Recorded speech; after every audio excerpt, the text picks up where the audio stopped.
Portanto, dando continuidade ao livro que é o Espiritismo, com o tema Origem das Ideias Espíritas Modernas. Este livro, esta obra, é sem dúvida um tema essencial para o conhecimento espírita.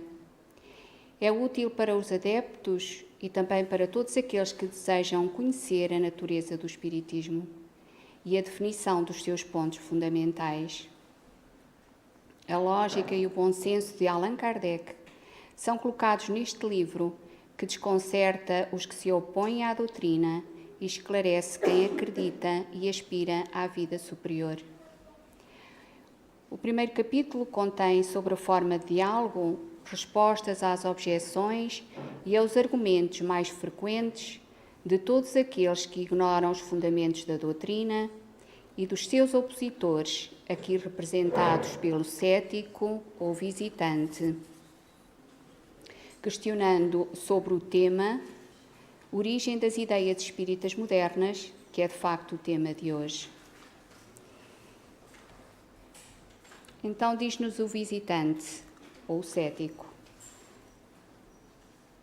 uma coisa que desejaria saber, senhor, diz ele a Allan Kardec, é o ponto de partida das ideias espíritas modernas.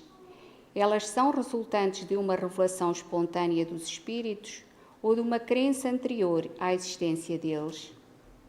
Compreende a importância da minha pergunta, pois neste último caso poderíamos acreditar que a imaginação não está excluída. E Kardec responde: esta pergunta, como o senhor diz, é importante, ainda que seja difícil admitir que essas ideias nasceram de uma crença antecipada, que a imaginação tenha produzido todos os resultados materiais observados.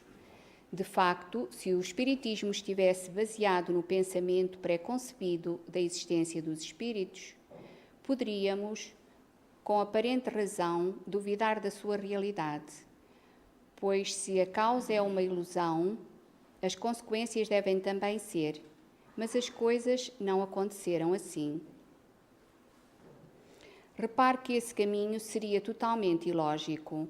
Os espíritos são uma causa e não um efeito. Quando vemos um efeito, podemos procurar a causa. Mas não é natural imaginar uma causa antes de ter visto os efeitos. Não poderíamos então conceber a ideia dos espíritos se os efeitos não tivessem se apresentado, trazendo sua provável explicação na existência de seres invisíveis. Pois bem, não foi dessa maneira que surgiu este pensamento, ou melhor, esta não foi uma hipótese imaginada para explicar certos fenómenos. A primeira suposição que fizemos foi a de uma causa totalmente material. Assim, ao contrário de achar que os espíritos fossem uma ideia pré-concebida, partimos do ponto de vista materialista. Esse ponto de vista não poderia explicar tudo, somente a observação conduziu à causa espiritual. Falo das ideias espíritas modernas, pois sabemos que esta crença é tão velha quanto o mundo. Eis como os acontecimentos se deram. Aconteceram fenómenos espontâneos, como ruídos estranhos, batidas, movimentos de objetos, etc., sem causa aparente, conhecida. E esses fenómenos puderam ser reproduzidos sob a influência de algumas pessoas. Até então, nada autorizava a procura da causa, exceto na ação de um fluido magnético ou de qualquer outro cujas propriedades eram ainda desconhecidas. Mas não se tardou em reconhecer nesses ruídos e movimentos um caráter intencional e inteligente. Concluindo-se então, como já disse, que se todo efeito tem uma causa, todo efeito inteligente tem uma causa inteligente.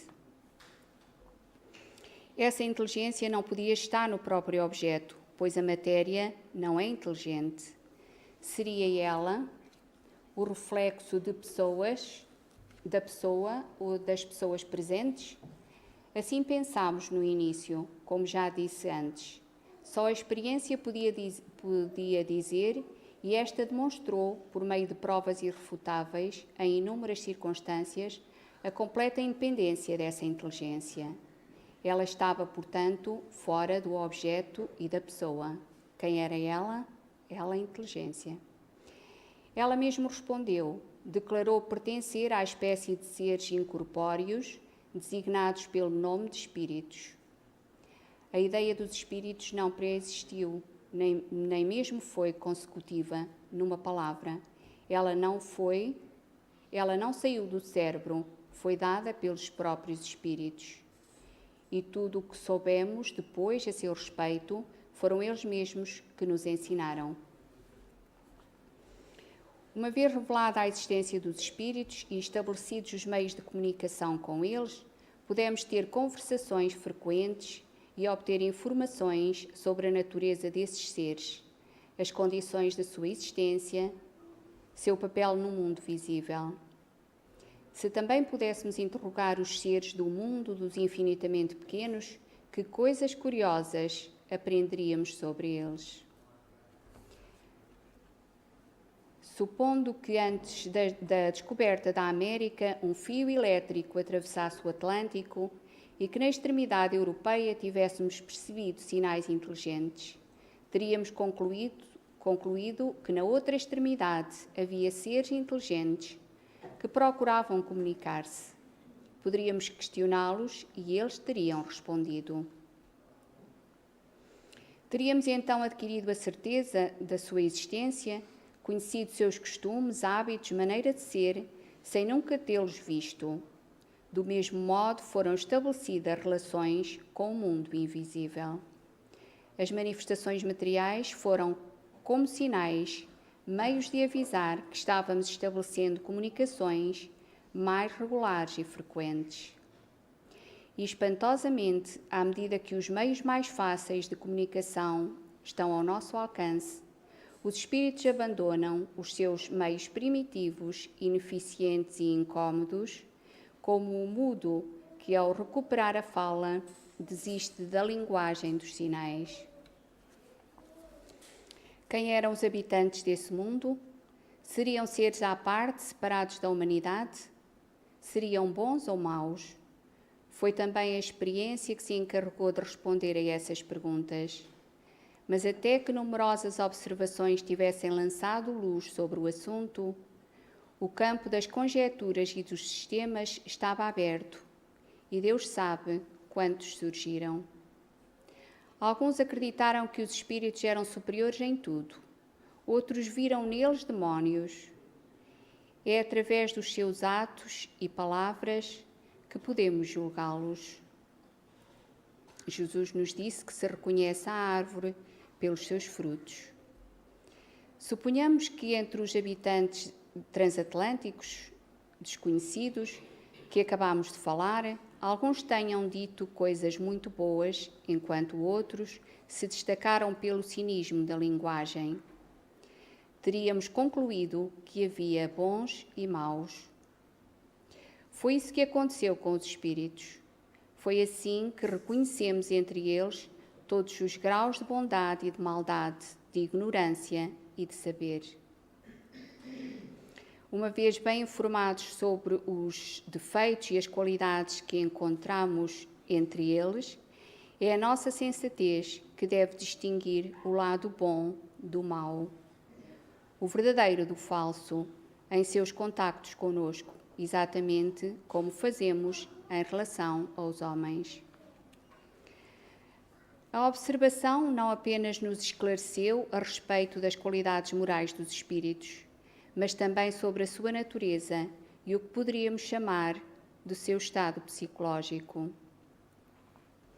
Ficámos sabendo por eles mesmos que uns são muito felizes e outros muito infelizes, que eles não são seres à parte de uma natureza diferente, mas são a alma daqueles que viveram na Terra, onde deixaram seu envoltório corporal, que povoam os espaços, nos cercam e nos tocam sem parar, e cada um deles pôde reconhecer, por sinais incontestáveis, seus pais, seus amigos e aqueles que conheceu aqui embaixo. Podemos segui-los em todas as fases da sua existência de além-túmulo, desde o instante em que deixaram o corpo físico e observar sua situação de acordo com o seu tipo de morte e a maneira como viveram na Terra. Soubemos também que não são seres abstratos e materiais no sentido absoluto do termo.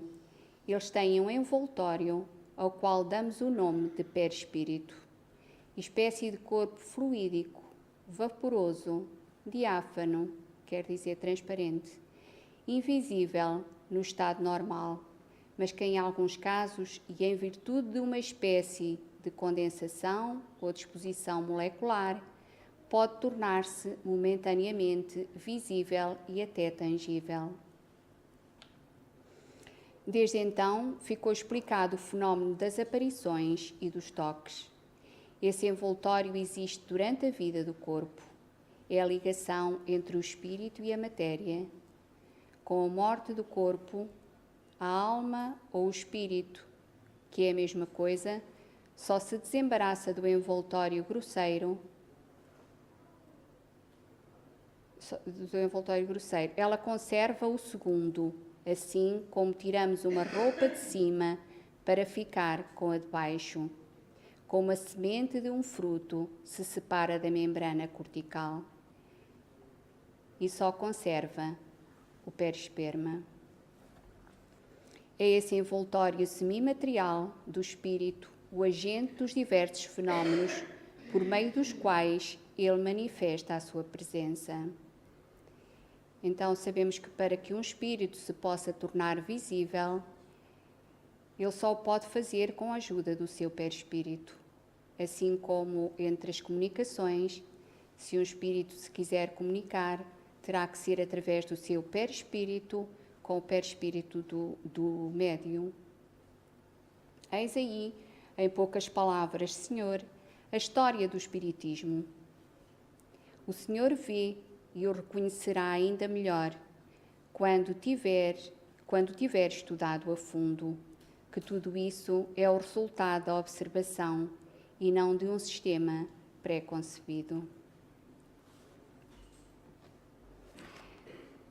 Então sabemos que a crença nos espíritos remonta à mais alta antiguidade.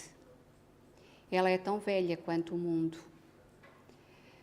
No entanto, historicamente, o Espiritismo, esta nossa doutrina, surge organizada em meados do século XIX, após uma série progressiva de acontecimentos que vimos na leitura, algo estranhos, verificados em diversos países da Europa, na América e noutras partes do mundo, dando origem ao fenómeno das mesas girantes, tendo como marco o ano de 1848, com os fenómenos de Hydesville envolvendo a família Fox.